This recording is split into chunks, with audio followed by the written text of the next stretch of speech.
राजस्थान उपचुनाव से जुड़ी बड़ी खबर आप सभी को बता दें। 7 सीटों के उपचुनाव को लेकर बीजेपी के 6 प्रत्याशियों की सूची बीती रात जारी हो चुकी है। टिकट वितरण में खास समीकरणों का ध्यान भी रखा गया है। उपचुनावों को लेकर बीजेपी का माइक्रो प्लान तैयार है और साथ ही साथ विपक्ष की अगर बात करते हैं कांग्रेस पार्टी की, तो सामने उसके बड़ी चुनौती भी आ गई है। सलूम्बर सीट पर बीजेपी ने इमोशनल कार्ड चला है, परिवारवाद कार्ड चला है और टिकट वितरण में प्रदेश बीजेपी से किसी भी गुट का दखल नहीं नजर आया है। तो वहीं केंद्रीय नेतृत्व ने गोपनीय समीकरणों के साथ टिकट वितरण किया है। और इसी खबर पर ज्यादा जानकारी के साथ हमारे साथ फोन लाइन पर जुड़ चुके हैं हमारे संवाददाता सुरेंद्र सोनी। सुरेंद्र, क्या कुछ जानकारी, जो ये सूची जारी की गई है, 7 सीटों पर उपचुनाव होना है, 6 सीटों पर जारी कर दी गई है, 84 को छोड़ के। बिल्कुल हर्षिता, देखिए कि राजस्थान में अब 7 सीटों पर उपचुनाव को लेकर के पूरी तरीके से अब जो है वो दोनों ही पार्टियां और उनके प्रत्याशी लगभग पूरी तरीके से मैदान में है। लेकिन सबसे खास बात ये कि जिस तरीके से भाजपा विधानसभा और लोकसभा चुनावों की अगर हम सूची की बात करें तो सबसे पहले भाजपा की सूची आई थी। ठीक उसी तरीके से अब उपचुनाव में भी जो है वो 7 सीटों पर 6 प्रत्याशी भाजपा के जो है वो इस वक्त मैदान में है। लेकिन जिस तरीके से पहली सूची को देखकर लगता है कि भाजपा ने लोकसभा चुनाव में 11 सीटों पर हार के बाद जो उपचुनाव की परीक्षा, इसको परीक्षा के तौर पर लिया है। पहली चीज, पार्टी किसी भी तरह का कोई रिस्क लेने के लिए तैयार नहीं है, क्योंकि टिकट वितरण में साफ साफ नजर आता है कि चुनाव जीतने की क्षमता ही टिकट का एक लौता आधार है। पहली चीज, चुनाव हारे शिवसेना प्रत्याशी देवत राम को फिर टिकट देकर संकेत दिया है कि जीत की संभावना है, तो उसे दरकिनार नहीं किया जा सकता। पहली चीज, क्या टिकट वितरण में खास समीकरण का ध्यान रखा गया है, ये सवाल भी बड़ा लाजमी है। अब देखिए कि दौसा सीट पर कैबिनेट मंत्री किरोड़ीलाल मीणा अपने भाई को टिकट दिलवाने में सफल हो गए। वे लोकसभा चुनाव में भी भाई के लिए पैरवी कर रहे थे, लेकिन टिकट नहीं मिलने के कारण काफी नाराज भी चल रहे थे। और बघेल सरकार को सबसे बड़ी टेंशन यही थी कि कहीं किरोड़ी बाबा बागी होकर के किसी तरीके का कोई बवाल खड़ा नहीं करे, लेकिन उसको भी शांत कर दिया गया है। और बात रही सलूम्बर सीट की, तो देखो कि अमृतलाल मीणा की मौत के बाद उनकी पत्नी शांता को जो है वो टिकट दिया गया है। अब यहाँ पर सबसे पहले कयास ये लगाए जा रहे थे कि पार्टी अन्य कार्यकर्ताओं को भी टिकट देगी, लेकिन पार्टी ने यहाँ पर कोई रिस्क नहीं लिया और जिसको कह सकते हैं कि लगातार ये पहले से तय भी माना जा रहा था। देखिए, जो आपने कार्यकर्ताओं की बात कही कि किसी और कार्यकर्ता को टिकट दिया जा सकता था, लेकिन अब देखिए 7 सीटों पर उपचुनाव हो रहे हैं और बीजेपी के लिए इन सीटों पे जो कोशिश जारी है उस पे टिकट वितरण करना बहुत जरूरी भी था। और ऐसे जनों को, क्योंकि देखिए इमोशनल कार्ड तो यहाँ पर साफ पता था कि किसी न किसी परिवार को निधन के बाद उनकी धर्मपत्नी को टिकट दे दिया गया। बिल्कुल हर्षिता, देखिए कि दौसा से जगमोहन मीणा बीजेपी से कैंडिडेट उतर चुके हैं। खीवसर से देवतराम डांगा के ऊपर फिर से दाव खेला है। सलूम्बर सीट पर शांता देवी मीणा, जो कि परिवारवाद को चलते हुए टिकट दिया है। अगर देवली उनियारा की बात करूं तो राजेंद्र गुर्जर, देखिए राजेंद्र गुर्जर 2014 में भी वो विधायक रह चुके हैं। इधर से अगर मैं झुंझुनू की बात करूं तो राजेंद्र भांबू को फिर से 2013 में विधायक। बिल्कुल, राजेंद्र गुर्जर मतलब कि यहाँ से 2013 के जो विधानसभा चुनाव थे वो वहाँ पर कैंडिडेट के तौर पर उतरे थे। ठीक है, ये जरूर है कि वहाँ उनको जीत नहीं मिली, लेकिन फिर से राजेंद्र गुर्जर पर जो है वो दाव खेला है। अगर मैं रामगढ़ की बात करूँ तो खुशवंत सिंह पर इन्होंने दाव खेला है। लेकिन उपचुनाव को लेकर के जो माइक्रो प्लानिंग है भाजपा की, उसकी रणनीति क्या है, इसको समझना हर्षदा अपने लिए बहुत बेहतर हो जाएगा। और खास करके हमारे दर्शकों के लिए कि राजस्थान में सरकार को बने हुए लगभग 10 महीने का वक्त हो गया है।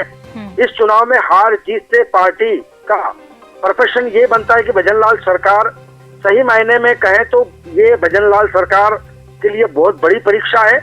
देखिए कि लोकसभा चुनाव के दौरान उन्हें काम संभालने से ज्यादा यहाँ पर अब योजनाओं के ऊपर फोकस रखना पड़ेगा हर्षदा। लेकिन अब सबसे बड़ा सवाल यही होगा कि उपचुनाव में क्या जातिगत वोट बैंक के साथ सभी वर्गों को या उनके प्रतिनिधित्व को यहाँ पर साधा जाएगा।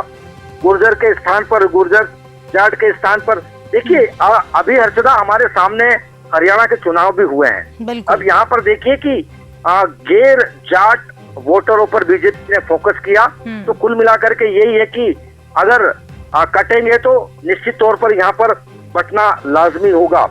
लेकिन भाजपा के लिए ये चुनौती से बहुत बड़ी चुनौती है भाजपा के लिए, क्योंकि 11 सीटें लोकसभा में हार चुकी थी।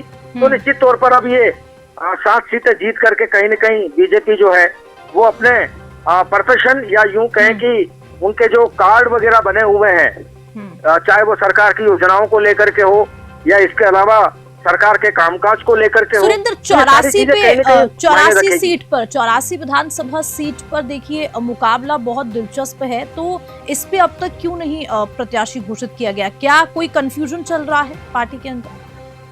देखिए, पार्टी के अंदर कंफ्यूजन कुछ भी नहीं है हर्षदा, लेकिन यहाँ पर सबसे बड़ी चीज है कि देखिए कि 84 एक ऐसी सीट है जहाँ पर बाप पार्टी यानी भारतीय आदिवासी पार्टी का लगातार 2018 से लेकर के अब तक जो है वो दबदबा चला रहा, क्योंकि 2 बार के सांसद विधायक राजकुमार रह चुके हैं। अब उनकी सीट खाली हुई है क्योंकि वो सांसद बन चुके हैं।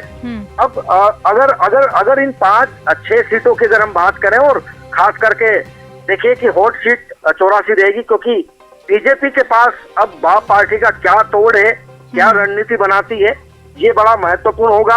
हालांकि अब वहां पर जातिगत समीकरण को साधा जाएगा या फिर मुद्दों को लेकर के इन चुनावों को भुना जाएगा, ये एक सबसे बड़ा यहाँ पर हर्षदा सवाल होगा। लेकिन देखिए कि बीजेपी ने अब तक 84 सीट को क्यों खाली रखा, इसको समझना बेहद जरूरी है। वहां पर बाप पार्टी का इतना तगड़ा दबदबा है कि बीजेपी शायद हो सकता है कि कोई माइक्रो प्लान तैयार करके इसकी कोई काट ढूंढ ले, या तो वहां उनको जीत मिल सकती है, या फिर ऐसा कोई नया चेहरा जो बाप पार्टी को टक्कर दे सके, आदिवासी वोट बैंक को साध सके, ऐसे चेहरे की तलाश में बीजेपी है। अगर बीजेपी को अगर ऐसा चेहरा मिल जाता तो निश्चित तौर पर 7 सीटों पर उम्मीदवार हो जाते। लेकिन अगर 84 सीट पर हर्षदा अगर उसको अभी खाली रखा गया है, तो इसके पीछे भाजपा का सिर्फ और सिर्फ यही एक माइक्रो प्लान तैयार होगा कि बाप पार्टी का किस तरीके से वहां तोड़ निकाला जाए। कांग्रेस के सामने क्या चुनौती सुरेंद्र, कांग्रेस पार्टी के सामने क्या चुनौती? देखिए, कांग्रेस के लिए तो सबसे बड़ी चुनौती यही है कि लगातार चाहे हम विधानसभा चुनाव देख लें, चाहे लोकसभा देख लें, हमेशा से उनकी सूची काफी लेट आती है और उपापोह की स्थिति बन जाती है, क्योंकि जो कैंडिडेट होते हैं उनके पास समय बहुत कम होता है प्रचार के लिए। लेकिन अधिकतर देखा ये भी जा रहा है कि अब ये 5 सीटों पर 7 सीटों पर कांग्रेस किस तरीके के कैंडिडेट उतारेगी, क्योंकि अब पत्ते तो खुल चुके हैं, 6 कैंडिडेट बीजेपी के मैदान में उतर चुके हैं। तो अब यहाँ पर कांग्रेस कौन सा ऐसा मास्टर प्लान तैयार करेगी जो इसकी कहीं न कहीं काट ढूंढ सके? क्या यहाँ पर कांग्रेस फिर से पुराने चेहरों पर दाव खेलेगी? ये एक सबसे बड़ी बात होगी, क्योंकि कांग्रेस अब तक जो है वो 11 सीटें जीतने के बाद अति उत्साहित थी। हरियाणा चुनाव में भी कांग्रेस को काफी हार मिली। तो ये सारी चीजें हैं, क्योंकि देखिए जब दूसरे स्टेट में जब चुनाव होता है और किसी पार्टी को अगर जीत मिलती है तो उसका सीधा सीधा असर दूसरे स्टेट पर भी नजर आएगा। लेकिन अब देखिए कि किस तरीके से मैं कुल मिलाकर के इतना कह सकता हूँ हर्षदा कि कांग्रेस पर अभी इस वक्त मनोवैज्ञानिक प्रेशर नजर आ रहा है, क्योंकि भाजपा का तोड़ निकालने के लिए कांग्रेस निश्चित तौर पर ऐसे कैंडिडेट ढूंढेगी जिसका उनको पूरी तरीके से लाभ मिल सके। ठीक है सुरेंद्र, बहुत बहुत शुक्रिया। और राजस्थान उपचुनाव से ये जुड़ी बड़ी खबर, लेकिन साथ ही साथ अभी उपचुनाव और भी दिलचस्प हो चला है, क्योंकि 7 सीटों पर से 6 सीटों पर बीजेपी ने अपने प्रत्याशी उतार दिए हैं। और अब तमाम पार्टियां, कांग्रेस पार्टी की बात की जाए तो अब उनके सामने ये बड़ी चुनौती है कि आखिरकार काट ढूंढेंगे किसको। जब सूची जारी की जाएगी इन 7 सीटों पर, तो बीजेपी उम्मीदवारों के सामने, इन 6 प्रत्याशियों के सामने कौन होगा। और ये देखना भी दिलचस्प होगा कि आखिरकार 84 विधानसभा सीट जो हॉट सीट बनी हुई है, आखिरकार उस सीट के लिए भाजपा का माइक्रो प्लान क्या है।